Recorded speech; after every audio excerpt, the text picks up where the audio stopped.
बुलढाणा जिल्ह्यातील राष्ट्रीय महामार्गावरील खामगाव ते मलकापूर इथं सुरू असलेल्या अवैध बेकायदेशीर बायो डिजिटल पंप संदर्भात लोकशाही मराठीनं रियालिटी चेक केल्यावर जिल्हाधिकारी डॉक्टर किरण पाटील यांनी सगळ्या बायो डिझेल पंप उद्ध्वस्त करण्याचे आदेश दिलेले होते।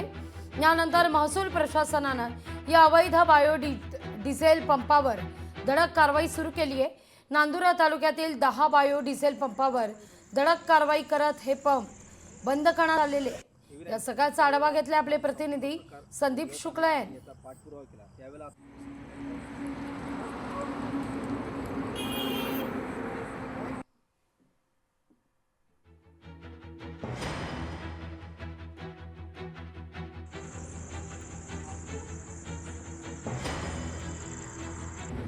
अवैध बायोडिझेलवर कारवाईचा बडगा। लोकशाही मराठीच्या बातमीचा इम्पॅक्ट आपण या क्षणी पाहतोय। नांदुराजवळ ही कारवाई करण्यात आलेली आहे।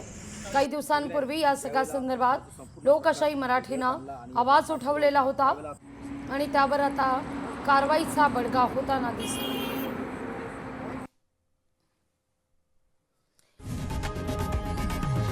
लोकशाही मराठी ऐका, पहा, जागरूक रहा।